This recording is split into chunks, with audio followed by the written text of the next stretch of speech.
Queremos saudar a todos que estão aqui presentes nessa noite, aqueles que nos acompanham pela internet, e convidá-los a abrir a palavra de Deus na carta do apóstolo Paulo aos Gálatas. Nós vamos do capítulo 5, do verso 16 até o verso 26, até o final do capítulo.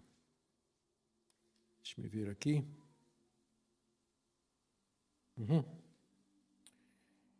Vamos ler. Digo, porém, o seguinte: vivam no Espírito, e vocês jamais satisfarão os desejos da carne. Porque a carne luta contra o Espírito, e o Espírito luta contra a carne, porque são opostos entre si, para que vocês não façam o que querem. Mas se são guiados pelo Espírito, vocês não estão debaixo da lei. Ora, as obras da carne são conhecidas, e são imoralidade sexual, impureza, libertinagem, idolatria, feitiçarias, inimizades, rixas, ciúmes, iras, discórdias, divisões, facções, invejas, bebedeiras, orgias e coisas semelhantes a estas. Declaro a vocês, como antes já os preveni, que os que praticam tais coisas não herdarão o reino de Deus. Mas o fruto do Espírito é amor, alegria, paz, longanimidade, benignidade, bondade, fidelidade, mansidão, domínio próprio. Contra essas coisas não há lei. E os que são de Cristo Jesus crucificaram a carne com as suas paixões e os seus desejos. Se vivemos no Espírito, andemos também no Espírito. Não nos deixemos possuir de vanglória, provocando uns aos outros, tendo inveja uns dos outros. Até aqui a leitura da palavra de Deus. Nosso Deus, pedimos que o Senhor abençoe a exposição dessa passagem da carta aos Gálatas, para que compreendamos o seu sentido para os que primeiro a leram e entenderam, e também o seu significado para nós hoje. Em nome de Jesus. Amém. Queridos, a carta foi escrita no contexto da infiltração de judaizantes nas igrejas da Galácia, conforme nós já temos dito aqui, não é? Esses mestres vindo de Jerusalém, eles ensinavam a necessidade da prática da circuncisão, do calendário e dieta dos judeus como condição para entrar no reino de Deus, ou pelo menos para serem um cristão completo, um cristão perfeito. E eles atacavam o apostolado de Paulo, porque Paulo ensinava que não era por obras da lei, mas era pela graça, mediante a fé em Cristo Jesus.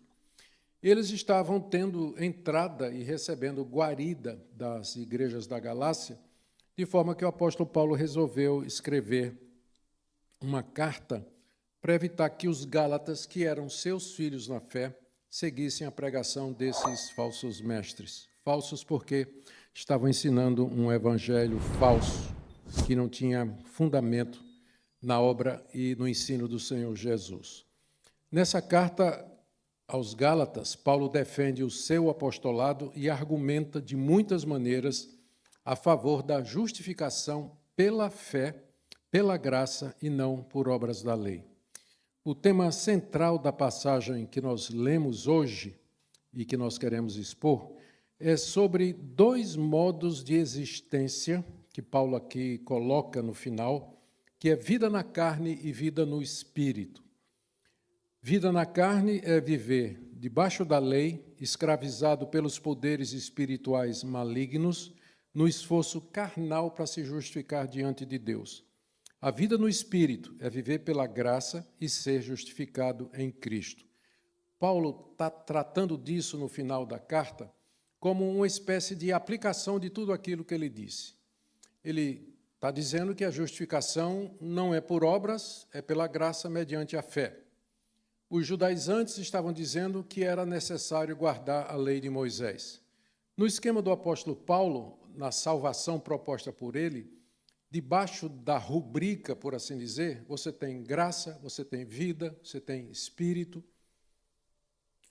Já debaixo da pregação dos judaizantes, Paulo coloca mundo, lei, poderes malignos, a carne, todas essas coisas. Então, no final, Paulo faz um contraste do fruto de você seguir um ou seguir o outro. Se você andar na carne, o fruto é esse aqui. A obra é essa. Se você andar no Espírito, o resultado vai ser esse aqui. Então, eu creio que ele fez isso para mostrar a superioridade da justificação pela fé, da doutrina da justificação pela fé, contra as obras da lei, e para mostrar qual é a verdade sobre aqueles que procuram se justificar diante de Deus através do seu mérito, através do seu esforço. E é claro, apesar de que isso aqui foi escrito há tanto tempo atrás, para uma situação típica daquela época, a aplicação para os nossos dias é imediata, como nós iremos ver mais ao final. Então, vamos lá. Em primeiro lugar, o apóstolo Paulo fala que o caminho para a vitória sobre a carne, o caminho para a vitória sobre a carne é a vida no Espírito. Verso 16. Digo, porém, o seguinte: vivam no Espírito e vocês jamais satisfarão os desejos da carne. Aqui o porém, não é? Digo, porém, introduz um contraste. Que contraste é esse? Ele tinha dito nos versos anteriores que a carne, a nossa natureza pecaminosa, procura sempre se manifestar. Porém, pelo Espírito, nós podemos vencê-la. Se você der uma olhadinha nos versículos anteriores, ele diz no verso 14 que a lei se cumpre no amor. Aí no verso 15, ironicamente, ele diz: mas se vocês ficam se mordendo e devorando uns aos outros, tenham cuidado para que não sejam mutuamente destruídos. O caminho da carne, que é o caminho de se justificar pelo seu esforço, ele provoca comparações, disputas por quem é melhor e quem é que vai chegar primeiro. E o resultado é que as pessoas, em vez de se encorajarem, elas, na verdade, vão atacar as outras para que cheguem na frente, já que o sistema é meritório. Mas essa é a tendência natural do coração humano, que vem à tona com a pregação dos judaizantes. Qual o caminho para vencer a carne, então? Se não é por obras, Paulo, se você está dizendo que não é pelo nosso esforço que nós dominamos a carne, então qual é o caminho, então? E ele explica que o caminho é vida no Espírito. Vivam no Espírito e vocês jamais satisfarão os desejos da carne. O que é que significa viver no Espírito? Quem é que não quer isso? Viver no Espírito, como vitória sobre a carne. O Espírito Santo sempre aponta para Cristo. Viver no Espírito é viver na dependência de Cristo e da obra dele. Em vez de você confiar nos seus esforços, naquilo que você pode fazer, você confia naquilo que Cristo fez como sendo suficiente não somente para lhe perdoar, mas para lhe dar forças para viver uma vida santa e reta. O Espírito que Deus nos deu e que habita em nós, ele nos leva a Cristo pela palavra. E se nós andarmos no Espírito, seguirmos a direção que o Espírito nos dá, tem aqui essa promessa extraordinária: jamais satisfarão os desejos da carne. O que são os desejos da carne? Carne aqui é a nossa natureza pecaminosa, a nossa natureza caída, que nós herdamos de Adão, e que é marcada pela corrupção do pecado, que é muito mais inclinada a fazer o mal, fazer aquilo que é desagradável diante de Deus. Viver tentando se justificar pelas obras da lei desperta ainda mais esses desejos. Então, você imagina o seguinte: a nossa natureza ela é inclinada a todo mal. Se você coloca a lei sobre ela como condição de salvação, ela vai produzir um efeito contrário. Eu já dei aqui a ilustração daquele cidadão que tinha um edifício de vidro e que nunca teve problema nenhum, até que um administrador esperto disse para ele: coloca a placa, é proibido jogar pedra no vidro. A placa despertou os desejos e no dia seguinte o pessoal estava atacando pedra no vidro. Ninguém nem tinha pensado naquilo, mas a lei, porque ela é santa, justa e boa, e nós somos pecadores, ela desperta em nós todo tipo de paixão, todo tipo de desejo mau.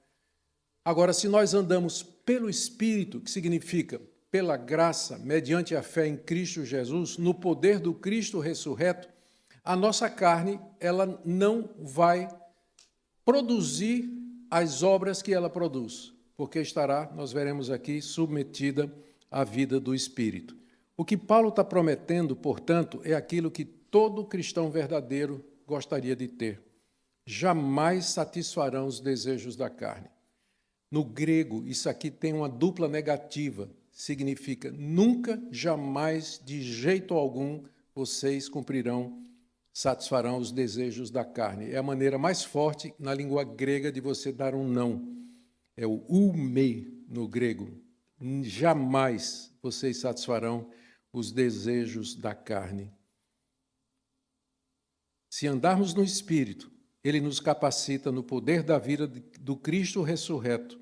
Ele nos faz amar e deleitar em Cristo, a ponto de não querermos entristecê-lo.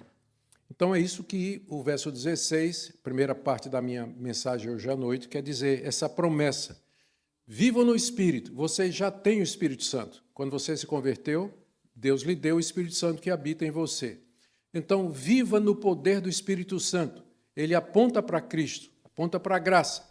Se você aprender a viver no Espírito diariamente, você jamais vai satisfazer aqueles desejos que brotam de dentro do seu coração. Desejos esses que o apóstolo Paulo vai explicitar mais adiante, chamando de obras da carne. Então, os desejos estão aqui. Ser crente não significa, quando você se converteu, Deus não tirou sua natureza pecaminosa. Você continuou pecador, você continua sendo um pecador. O que Deus fez foi introduzir um novo princípio de vida, a nova vida, vida no Espírito. Você se torna, assim, parte da nova criação de Deus. Mas a tentação está lá diariamente, o coração inclinado ao mal constantemente.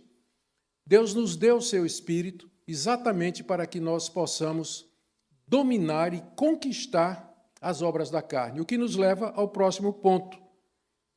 Espírito e carne estão se confrontando o tempo todo. Veja o verso 17. Ele diz, no verso 16, andem no Espírito, vivam no Espírito, e vocês satisfarão os desejos da carne. E aí ele dá razão porque é que isso é necessário. Porque a carne luta contra o Espírito, e o Espírito luta contra a carne, porque são opostos entre si, para que vocês não façam o que querem, mas se são guiados pelo Espírito, vocês não estão debaixo da lei. A razão pela qual eu tenho que viver no poder do Espírito é que não há uma neutralidade. Ou você está agindo pela carne, ou você está sendo guiado pelo poder do Espírito Santo. Não existe um meio termo aqui. Os dois estão em constante confronto. A carne luta contra o Espírito. A carne é minha natureza pecaminosa. Ela se rebela contra Deus e contra tudo que é de Deus e que me é trazido pelo Espírito que habita em mim. A carne luta, ela briga, ela não se sujeita àquilo que o Espírito deseja. E o Espírito, por sua vez, que Deus nos deu, luta contra a carne. Você certamente já sentiu essa briga diária no seu coração. Então, é uma briga que todo crente verdadeiro experimenta. Ele sabe as coisas de Deus, sente o poder do Espírito Santo apontando na direção certa, mas tem uma natureza carnal que nem sempre quer fazer aquilo que você sabe que é correto pelo Espírito Santo. É um conflito constante que nós enfrentamos. Por que que eles estão em constante conflito? Porque são opostos entre si. A nossa carne e o Espírito de Deus são opostos. Eles não têm como conciliar as duas coisas. É uma guerra constante pelo domínio do nosso coração. São opostos entre si, para que vocês não façam o que vocês querem. Ou seja, e tem quem fala em livre-arbítrio, né? Eu não consigo fazer o que eu quero, porque ou eu vou estar debaixo do domínio da carne, ou eu vou ser guiado pelo Espírito Santo. Não há assim, eu chegar e dizer, não, eu não quero nem ir pelo Espírito, nem ir pela carne, eu vou pelo meu próprio caminho. Não. Sua vontade, ela está sujeita a esse conflito íntimo, que foi o próprio Deus que nos preparou para isso. Há um conflito diário, todo dia você tem que tomar decisões. Vou para cá ou vou para lá? E a carne e o Espírito operam, chamando você, empurrando você para lados opostos. Para lados opostos. Diante de um negócio, diante do tempo livre, diante de um relacionamento, diante de um dinheiro que você recebeu, diante de uma oferta de trabalho. A carne e o espírito vão estar influenciando a sua decisão de forma que você nunca vai falar, querer, vai fazer aquilo que supostamente, neutramente, você gostaria de fazer. Sua decisão vai ser ou espiritual ou ela vai ser carnal, mas não vai ser meio termo, não vai. O espírito luta contra a carne, são opostos entre si, para que vocês não façam o que vocês querem. Mas, ele fala do conflito que existe aqui, mas ele apresenta a vitória. Ele apresenta o caminho de vitória no verso 18. Se vocês são guiados pelo Espírito, vocês não estão debaixo da lei. A gente tem que entender, estar debaixo da lei aqui no contexto. Estar debaixo da lei é viver pela carne, é viver no mérito próprio. E isso desperta as paixões do nosso coração. Então, está tudo junto. Lei, carne, mundo, paixões, depravação, pecado. Tudo faz parte do universo só. Se você está andando pela lei, pelo Espírito, vivendo no Espírito, você está no poder de Cristo, você conhece a vida, você conhece a vitória. Mas se você vive pelo seu esforço, você está debaixo da lei, seguindo a carne, debaixo da condenação, como o mundo vive. Então, mas se você anda pelo Espírito, se é guiado pelo Espírito, você não está debaixo da lei. Estar debaixo da lei significa tentar agradar a Deus pelos esforços humanos, que é a vida na carne, significa falhar sempre, e significa ser condenado constantemente por Deus por quebrar os seus preceitos constantemente. Muita gente vive na carne, não é? Muita gente vive na carne. A carne é religiosa também. A gente vai ver aqui na lista das obras da carne que tem obras religiosas. A pessoa pode ser religioso e estar vivendo a vida na carne, debaixo desse mundo condenado, debaixo da condenação da lei de Deus. Se a gente vive no poder do Espírito, a gente vive pela união com Cristo e não somos condenados pela lei de Moisés, ou pela lei de Deus, por assim dizer. Então, aqui são as razões que, primeiro ele disse, no verso 16, que o caminho para a vitória sobre a carne é o Espírito, andar no Espírito. Depois do verso 17 a 18, ele deu as razões para isso. Por que é que eu tenho que andar no Espírito? E nós vimos quais são as razões aí por conta do conflito que existe no nosso coração. E quais os resultados, agora vamos para o terceiro ponto, né? Quais os resultados desses dois modos de vida? Verso 19 a 23. Então, vamos lá. Isso aqui é bem conhecida, essa passagem, né? Quando a gente segue os desejos da natureza humana, os resultados são extremamente claros. É o que ele diz no verso 21, perdão. É o que ele diz no verso 19. Ora, as obras da carne são conhecidas, e são imoralidade sexual, impureza, libertinagem, idolatria, feitiçarias, inimizades, rixas, ciúmes, iras, discórdias, divisões, facções, invejas, bebedeiras, orgias e coisas semelhantes a estas, declaro a vocês, como já antes os preveni, que os que praticam tais coisas não herdarão o reino de Deus. Aqui você tem uma das listas, o Novo Testamento tem muitas listas de pecado. Você encontra em Mateus 15, você encontra em Romanos 1, e você encontra em Gálatas 5. É uma das listas mais conhecidas daquilo que a Bíblia chama de pecado, daquilo que caracteriza a quebra de um mandamento de Deus ou de todos e que se expressa na conduta das pessoas, na minha vida, no seu coração.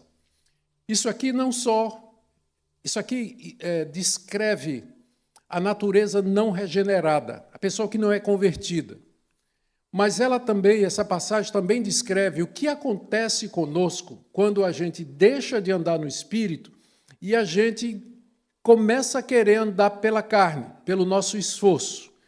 Lembre que carne aqui não significa primariamente pecado, mas esforço próprio, tentativa de você se justificar diante de Deus pela força da sua carne, por assim dizer. Muito bem. Quando isso acontece, quando a pessoa não é regenerada, ou então quando ela tenta agradar a Deus pela força do seu braço, as seguintes obras se manifestam ou podem se manifestar, no todo ou em parte. E aqui vem uma lista que Paulo divide em 3 partes, se você prestou atenção. Primeiro, pecados sexuais. Menciona 3. Os 3 primeiros: imoralidade sexual, impureza e libertinagem. Essas palavras aqui, deixa eu ver se tem alguma diferença entre elas aqui, no verso 19. Porneia, catácia, selgueia. Não, são palavras distintas, mas elas dizem a mesma coisa. Essas palavras, essas 3 aí, descrevem todo tipo de imoralidade sexual. A primeira palavra aí é porneia, que é a palavra grega mais ampla para esse tipo de pecado e engloba todas as outras. Então, a obra da carne, por que Paulo começa com porneia?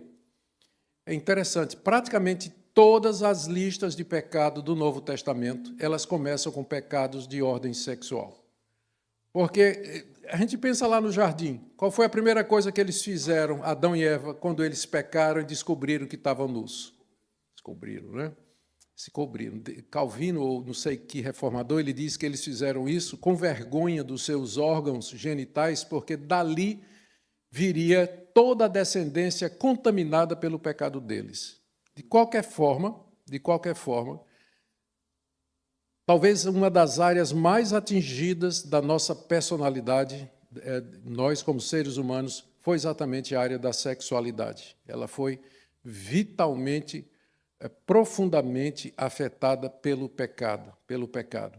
Quando o apóstolo Paulo está tratando, lá em Romanos capítulo 1, dos efeitos do pecado entre os gentios, que conheceram a verdade de Deus através da revelação, mas rejeitaram, e Deus então os entregou a seus próprios corações, o primeiro efeito disso que Paulo trata é exatamente o desonrar do próprio corpo. E no contexto ele está falando da prática da homoafetividade, da homossexualidade, da prostituição e, enfim, tudo aquilo que desfigura o propósito original de Deus. Não é à toa que Paulo começa dizendo, quando ele começa essa lista, ele começa apontando para pecados de natureza sexual. Imoralidade sexual, a porneia, a impureza sexual e a azelgueia, que é traduzido como libertinagem aqui, ou seja, não há limites. A pessoa é libertina na área sexual, ela experimenta de tudo, com qualquer pessoa, a qualquer momento. Depois, vem 2 pecados que eu diria religiosos. Está aí, no verso 20, a primeira parte, quando ele diz idolatria e feitiçaria.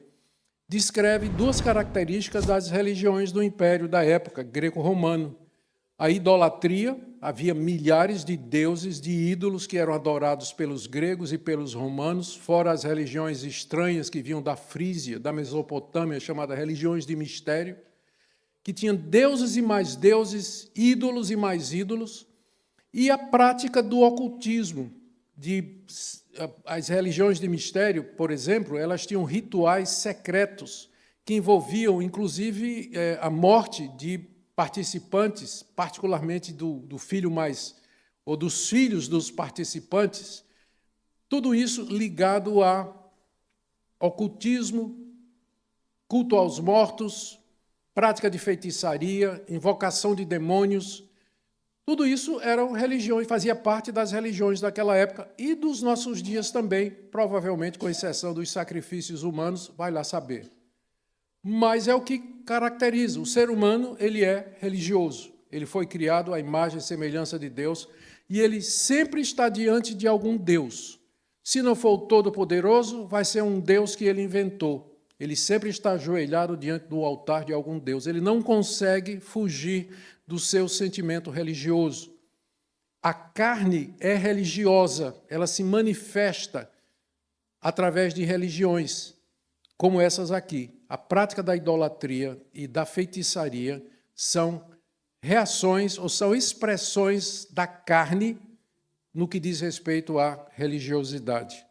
Imoralidade, primeira parte da lista. Segundo, religiosidade.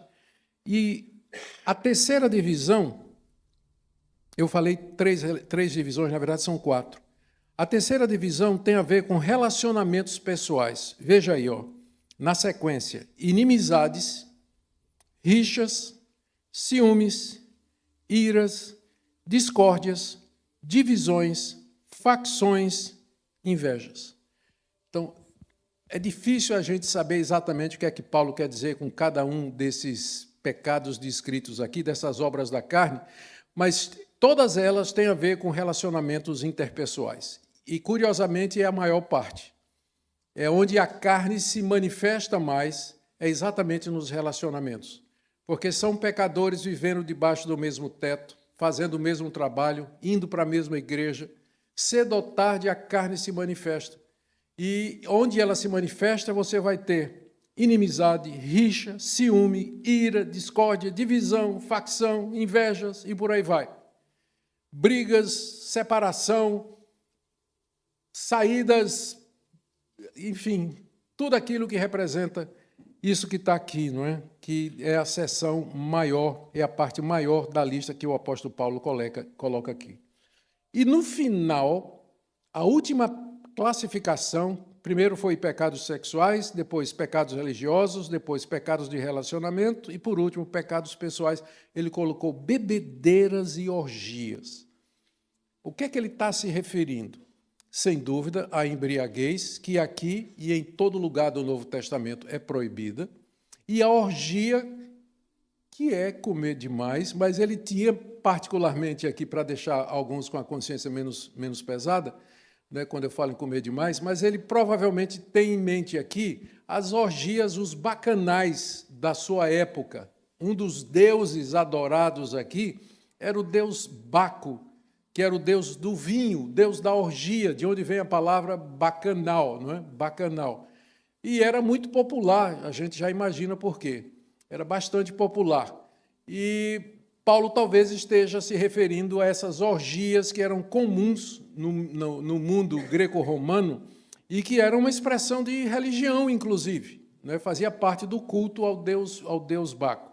Mas, sem dúvida, é alguma coisa relacionada também com a falta de domínio próprio, que é uma coisa que vai aparecer na próxima lista, no que diz respeito à comida, não é?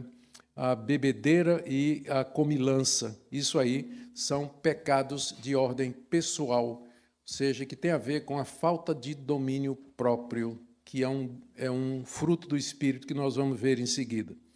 Aqui você tem um raio-x, não é? Muito detalhado do que são as obras da carne. O que é que acontece quando você não está andando no Espírito, pela graça de Deus, no poder de Deus, mas você tenta viver uma vida dependendo da sua força, do seu esforço, da sua disposição para fazer a vontade de Deus. O resultado é que, em vez de você ter vitória, essas coisas são excitadas em você, elas são despertadas em você. E não somente isso, Paulo diz aqui.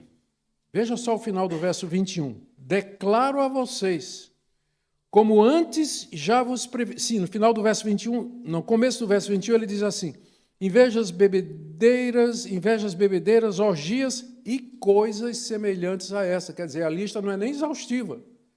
Tem mais coisa pela frente ainda. Mas meu ponto é esse aqui. Declaro a vocês, como antes já os preveni, que os que praticam tais coisas não herdarão o reino de Deus. Por esse critério aqui, se interpretado de maneira simples, quantos de nós aqui herdaremos o reino de Deus? We stand guilty, right? Aqui, o que nos salva não é um exercício de exegese, mas é chamar a sua atenção para o que Paulo está dizendo aqui. Deixe-me só ter certeza de que eu não vou dizer uma besteira aqui para não tirar ninguém do anzol cedo demais. Deixa eu ver aqui no verso 21, como ele diz assim, mais 14, prepõe. Prassontes, é o verbo prasso, que é praticar. Eu estava na dúvida se era o verbo fazer ou se o verbo praticar, porque faz toda a diferença do mundo.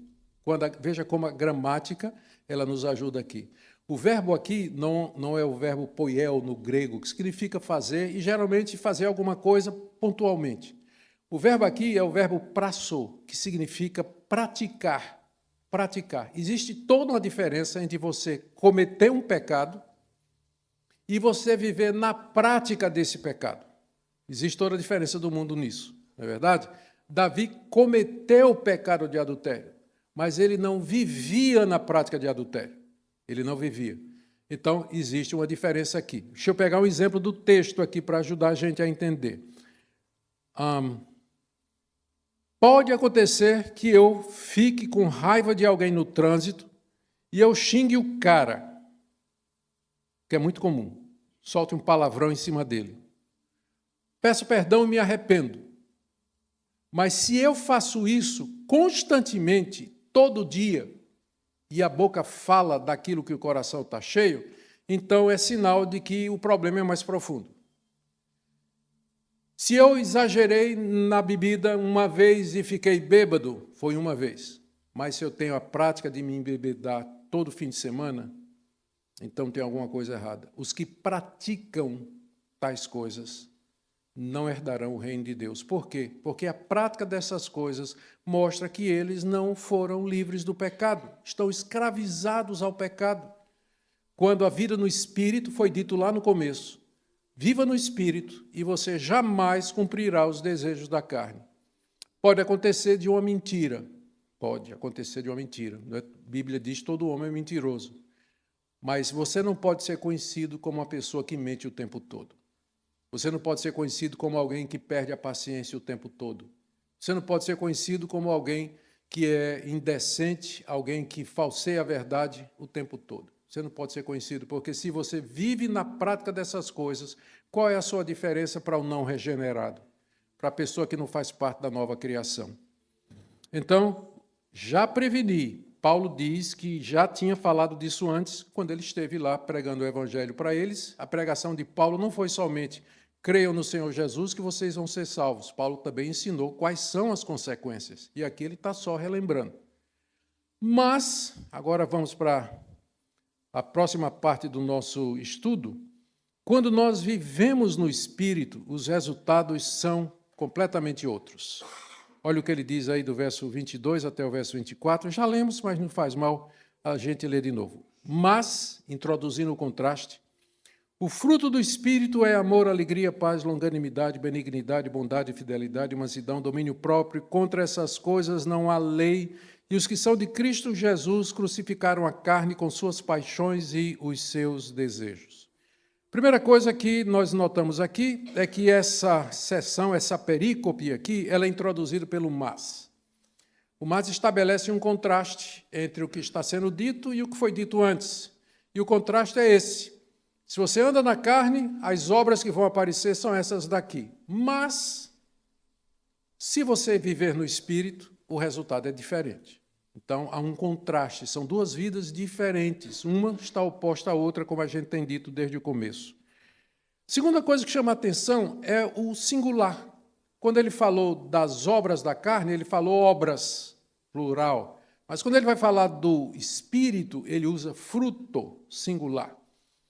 Os exegetas têm quebrado a cabeça aí, por que Paulo está fazendo isso aí. Eu nunca achei uma explicação totalmente satisfatória, a não ser essa de que isso aqui, na verdade, é um cacho de uva com nove frutinhas, né, com 9 uvas. Aqui tudo é amor. Por exemplo, o fruto do Espírito é amor, aí em seguida vem alegria, que é o amor exultando. Paz, que é o amor em descanso. Longanimidade, que é o amor na espera. Benignidade, que é o amor em ação. Tudo é amor aqui. Portanto, é um fruto só. E ele tinha acabado de dizer que se alguém ama seu próximo, ele cumpre a lei. No contexto, ele diz isso aqui. Então, o fruto do Espírito é amor. O amor é o contrário de todas essas outras coisas que se manifestam sob a carne. Alegria, paz, são dimensões do amor. A lei, e ele diz, contra essas coisas não há lei. A lei de Deus não condena isso. A lei de Deus não condena a alegria, não condena a paz, não condena o domínio próprio. Então, você vivendo no Espírito, você está livre da condenação da lei. não há mais condenação para aqueles que estão em Cristo Jesus. A lei não condena nenhuma dessas coisas, ao contrário das obras, como ele diz aí no final do verso 23. E os que são de Cristo, olha que segurança ele nos dá aqui, no verso 24. E os que são de Cristo Jesus crucificaram a carne com as suas paixões e os seus desejos. Como é que eu sei que isso aqui, como é que eu sei que o fruto do Espírito vai se manifestar, prosperar e ser vitorioso na minha vida? Porque faz parte da vida do Espírito, você está unido a Cristo. Quando Cristo morreu, a gente tem que fazer uma diferença aqui. Ele derramou seu sangue pelos nossos pecados.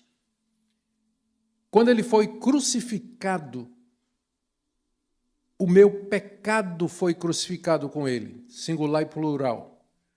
Na cruz, Cristo lidou com o que eu sou. Seu sangue derramado lida com o que eu faço. Os meus pecados são purificados no sangue de Jesus. A minha natureza pecaminosa foi crucificada com ele. A cruz é a resposta de Deus para a nossa natureza pecaminosa. Mas eu só experimento isso quando eu aprendo a andar no Espírito, quando eu aprendo a andar no Espírito Santo de Deus. Não sei se já contei para vocês uma experiência que aconteceu comigo. Logo depois da minha conversão, eu vivia na carne mesmo. Não no sentido de vida pecaminosa, mas assim, querendo agradar a Deus todo o meu esforço. Os 2, 3 primeiros anos da minha vida como cristão foi um verdadeiro martírio para mim. Porque eu colocava regras para mim, para dominar o pecado. Eu vim de uma vida muito devassa. Como meio de santificação, eu entendi que a melhor coisa eu era fazer uma lista de coisinhas que eu podia, não podia, tomar resoluções, muito bem intencionado, mas todo dia eu quebrava minhas próprias resoluções e eu ficava destruído. E quando eu quebrava essas resoluções e quebrava a lei, a culpa vinha e me consumia. E eu, então, passava a praticar as obras da carne. Aí eu ia, já que eu estou perdido mesmo, que eu não consigo mesmo, então, aí chafurdava na miséria. Deus, na misericórdia dele, me trazia de volta. Até que um dia comecei a pregar cedo, eu fui pregar, eu não me lembro nem a ocasião, mas o texto que me deram para pregar foi aquele que Jesus diz, lá no Evangelho de João: eu vim para que tenham vida e a tenham em abundância. E aquilo foi: rapaz, eu estou tentando fazer aquilo que Cristo já fez e que Ele me dá. Eu tinha sido salvo pela graça, só que eu não sabia, não é? Então, meio que foi caiu a ficha ou a chavezinha foi ligada que eu entendi que era pela graça. E que coisa maravilhosa, que leveza, que alegria no meu coração. Saber que eu podia agora andar pelo Espírito, como está aqui, porque os que são de Cristo já crucificaram a carne com suas paixões e com seus desejos. Quantos livros me ajudaram naquela época, estou querendo me lembrar de um aqui em particular, eu fico devendo para a próxima vez. Mas tem um que... Não, eu vou dar uma olhadinha direitinho, vou ver se eu recomendo ele para vocês. Mas é isso aqui, são 2 modos de vida e você está vivendo ou um ou outro. E como é que você sabe? Pela manifestação. Vamos ver aqui, eu não acabei de falar ainda do fruto do Espírito, né? Amor, que é o que une tudo, alegria no meio do sofrimento, no meio da provação, paz no meio da guerra, longanimidade, que é paciência, benignidade e bondade, não tem diferença aqui, que é você fazer o bem a quem precisa, fidelidade, ser fiel a Deus, mansidão. Nossa, lembra que o Espírito Santo, quando desceu sobre Jesus, ele desceu na forma de uma pomba. Jesus é o leão da tribo de Judá, mas ele é o Cordeiro de Deus, né? Então a pomba só podia pousar no cordeiro. No leão não dava, né? No leão não dava. Então, a pomba só pode pousar sobre você se você for cordeiro, né? Se for leão, não. Contra essas coisas, onde é que eu estou, meu pai? Mansidão, domínio próprio. Palavra grega enkrateia, que significa domínio sobre o ego. Domínio sobre o ego. É isso que significa domínio próprio. Contra essas coisas não tem lei. Paulo termina com duas exortações aqui, no verso 25 e no verso 26. A primeira, ele chama a coerência. Olha, que chamada a coerência, verso 25. Se vivemos no Espírito, leia assim, se nós dizemos que vivemos no Espírito, andemos também no Espírito. É um chamado à coerência. Se você diz que anda no Espírito, que você é crente, que você tem o Espírito, então ande no Espírito. E andar no Espírito vai se evidenciar por esse fruto bendito que vai aparecer na sua vida. Segunda exortação dele, cuidado com a vanglória típica de quem quer se justificar pela lei. Verso 26, não nos deixemos possuir de vanglória, provocando uns aos outros, tendo inveja uns dos outros, que é o que acontece quando a gente entra no sistema da lei. Comparações, viver na carne, o resultado é esse aí. O que é que a gente pode aprender aqui? Quero terminar com essas aplicações. Primeiro, que existem apenas dois modos de existência: carne e espírito. Você não faz o que você quer. Seu arbítrio está colado num ou colado no outro, mas você não existe isso de neutralidade.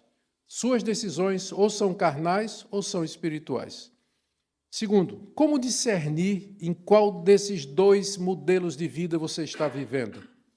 Se você se acha justo diante de Deus, procura fazer o que é certo para ser aceito por Deus, não consegue deixar de praticar o pecado habitualmente, sabe que Cristo morreu pelos pecados, mas não considera isso suficiente, tem receio de viver livre com medo de cair na prática do pecado, então você está vivendo de alguma forma debaixo da carne, debaixo da lei e vivendo no mundo. Mas se você odeia o pecado, atenção aqui, se você se entristece quando ele ocorre em sua vida, se você tem experimentado vitória sobre pecados que comete habitualmente, se você entendeu a suficiência da morte de Cristo, se você recebe o perdão de pecados e a vida eterna humildemente pela fé, se você percebe o fruto do Espírito em sua vida, não precisa ser plenamente, totalmente e nem os 9 de uma vez, mas se você percebe o fruto do Espírito na sua vida, se você almeja do fundo do seu coração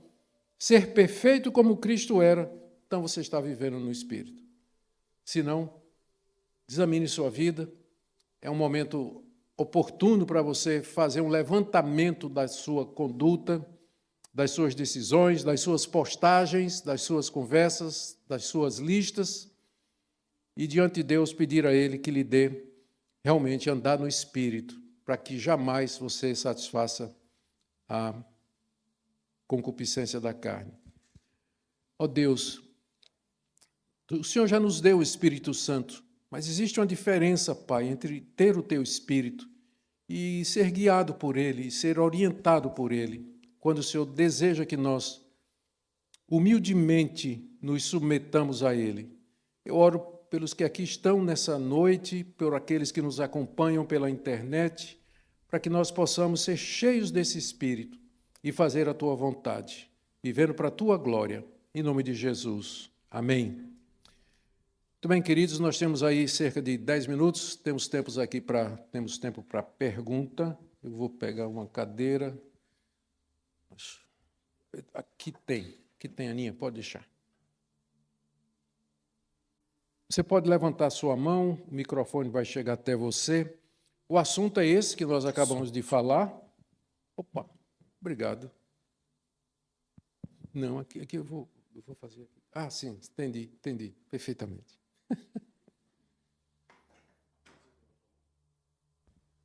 Pastor, tem uma pergunta aqui, mas antes disso, Fala. O senhor tem como ver de novo esse negócio aí? Esse negócio aqui, Eu queria que o senhor, visse um negócio. por favor, repetisse nessa aplicação final, se você, onde você diz aí, se você, e lê aquela lista de novo, pastor, Qual das duas? que caracteriza a carne, porque às vezes são coisas que parecem ser vistas como boas. Eu queria que o Primeiro. senhor lesse um pouquinho mais devagar. Primeiro, se você se acha justo diante de Deus. Segundo, se você procura fazer o que é certo para ser aceito por Deus. O contrário seria por gratidão, né? Terceiro, não consegue deixar de praticar o pecado habitualmente. Sempre derrotado, sempre, sempre, sempre. Quarto, sabe que Cristo morreu pelos pecados, mas não considera isso suficiente. Tenta compensar fazendo alguma coisa. Tem receio de viver livre, com medo de cair na prática do pecado. Então você está vivendo na carne, debaixo da lei no mundo. Obrigado, pastor. Eu só queria ouvir isso mais devagar, de novo. Tá bom. Tá certo. Obrigado. Pode levantar a mão. Pastor, Fala. é fruto da carne ficar indignada com o que está acontecendo no Brasil? Pergunta difícil essa da senhora, viu?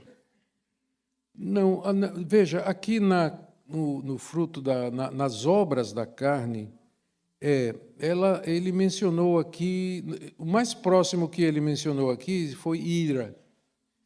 Então, existe lugar para uma ira santa. Efésios, se não me engano, capítulo 4, o apóstolo Paulo diz: irai-vos e não pequeis.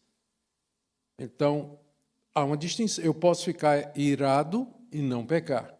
Então, eu creio que a ira santa ou justa é uma ira contra o pecado, contra o erro, quando o reino de Deus está sendo atacado, quando homens ímpios perseguem a igreja, quando o mal é feito, quando pessoas que estão em autoridade ultrapassam o seu mandato ou deixam de cumprir o seu mandato, qualquer que seja a posição política. Então, existe, sim, uma ira santa. E por isso que você encontra no livro dos Salmos muitas orações imprecatórias, pedindo que Deus julgue, que Deus desça a mão, e às vezes até com termos assim pesados mesmo, né, que a família toda morra e vai por aí. Então, eu creio que há lugar, sim. Tem um livro escrito por Os Guinness, que foi considerado o sucessor do Francis Schaeffer, que é um livro sobre a falta de indignação da sociedade americana. A sociedade americana perdeu a capacidade de indignar-se, ou seja, aceita tudo como se fosse normal. Ele escreveu no contexto americano, mas vale para o Brasil também. Vale para o Brasil também. A sociedade moderna, ocidental, ela perdeu a capacidade de irar-se, de ficar irada com o erro e com as coisas que acontecem. Porque se ficasse, talvez algumas soluções podiam ser tomadas, né?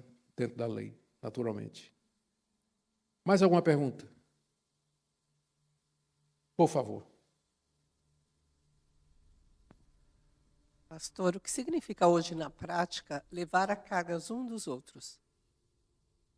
A senhora entrou no capítulo 6, né? Não vou dizer não. Vou dizer não. A senhora tem que vir segunda-feira aqui. Segunda-feira. Segunda-feira a senhora vem saber a resposta aqui. Mas que se quiser perguntar outra coisa.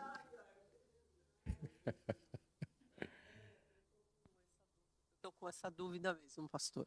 Certo. Mas eu vou esperar. Desculpa, viu? Só para botar pimenta. Eu estou no TDAH do pastor. Ainda levei o Ele TDAH diz aqui, aí. ó. Tem uma. Foi bom você ter levantado aqui, porque eu agora respondendo isso aqui, se fosse responder hoje, eu ainda, talvez nem soubesse. Fica para segunda-feira. Pronto, gente. Tem mais alguma pergunta? André.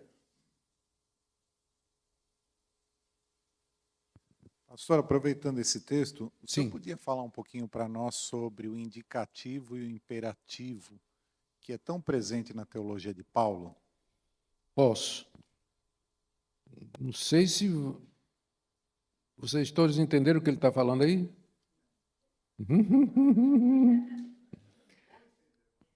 Ó, deixa eu botar aqui abrir o texto grego aqui. É o seguinte, é uma perspectiva gramatical da interpretação do Novo Testamento que ajuda muito, que é muito simples. A língua grega tem um modo do verbo chamado indicativo, como o nome está dizendo, que indica ou declara determinados fatos. Então, por exemplo, Cristo morreu na cruz. Então, isso aí, o verbo está no indicativo, ele está indicando um fato. O fato é esse, que Cristo morreu na cruz. E tem um outro modo do verbo, que também tem em português, que é um imperativo. O imperativo é o modo do comando, que espera sempre uma resposta. Sempre uma resposta. Então, quando você faz uma análise das cartas do apóstolo Paulo, particularmente, que ele é muito bom nisso, quando você faz a análise do apóstolo Paulo, a partir dessa perspectiva, analisando os verbos, você vai perceber que todos os imperativos do apóstolo Paulo, ou seja, todos aqueles comandos, ordens que ele dá e que estão no imperativo, eles são precedidos por verbos no indicativo, do tipo assim, Cristo morreu por você, é o indicativo. Portanto, viva como cristão. Então, todo imperativo ele está enraizado no indicativo. Ou seja, toda ordem ela está baseada numa declaração. Então, por que isso é importante para a teologia? Porque o cristianismo é exatamente isso. Nas outras religiões, nós poderíamos dizer, é o contrário. Primeiro vem o imperativo, haja como cristão, e aí, como resultado, agora Deus amou você. É a religião das obras. Mas o cristianismo, ele sempre segue essa sequência. Primeiro Deus diz, eu fiz isso, vocês são isso aconteceu, portanto, agora faça esse tipo de coisa. Talvez não tanto aqui na carta talvez aqui eu não pegue um exemplo aqui, mas eu vou pegar um exemplo claro na carta de Paulo aos Efésios, aliás, aos Colossenses. Abra aí sua Bíblia na carta de Paulo aos Colossenses. Talvez é uma das partes mais claras que a gente pode aprender isso aqui. Rapaz, eu estou abrindo errado direto aqui. Portanto,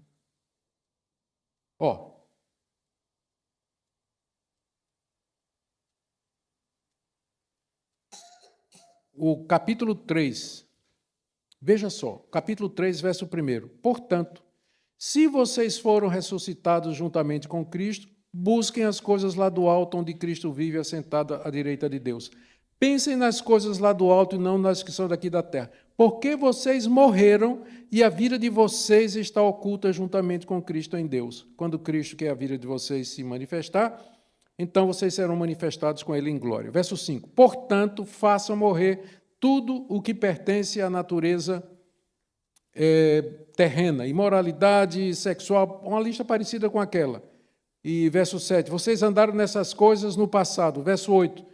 Agora abandonem todo esse tipo de coisa. Verso 9. Não mintam uns aos outros. Por que vocês se despiram? Não sei se vocês perceberam. Está tudo aí, Vamos começar. Verso 1. Se vocês foram ressuscitados juntamente com Cristo, o verbo está no indicativo. Busquem as coisas do alto, onde Cristo vive assentado à direita de Deus. Imperativo. Pensem nas coisas do alto. Imperativo. Verso 3. Porque vocês morreram. Indicativo. Então, todo imperativo ele está ancorado no indicativo. Às vezes o indicativo vem depois, às vezes o imperativo vem na frente, mas sempre existe essa dependência. Então, é interessante. O que é que isso diz para nós? Deus nunca manda a gente fazer uma coisa que Ele não já nos provisionou para isso.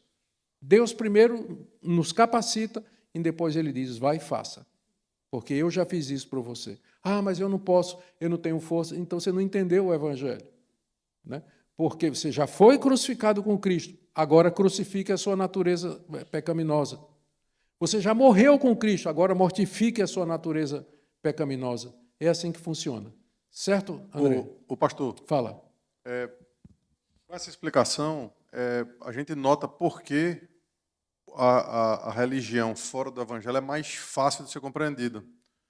Porque eu acho que você escreveu um artigo há muito tempo atrás, a alma romana do evangélico brasileiro. A alma católica do evangélico brasileiro. Isso, algo assim, e que era precisamente isso.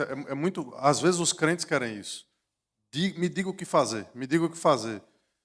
Só que eu acho que, como Paulo, a Escritura, antes de dizer o que fazer, a gente precisa explicar o porquê. É por isso que antes da aplicação vem a explicação. Isso. A gente, primeiro vem a doutrina e depois a prática. Quando o pessoal diz que não quer doutrina, prejudica a prática. Porque a prática que não é guiada pela doutrina, ela vira ativismo, pragmatismo, esse tipo de coisa. Pronto. Então, muito obrigado. Tem sopinha. Tem sopinha? Tem sopinha. Você não ia dar aviso? Viu? Não.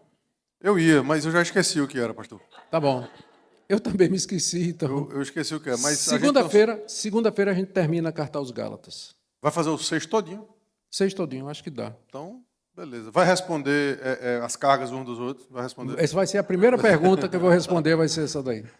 Eu vou aproveitar a presença do Heber, pastor Heber aqui, e vou pedir para ele vir aqui orar, agradecendo a Deus e já agradecendo pela sopinha que a gente vai ter também.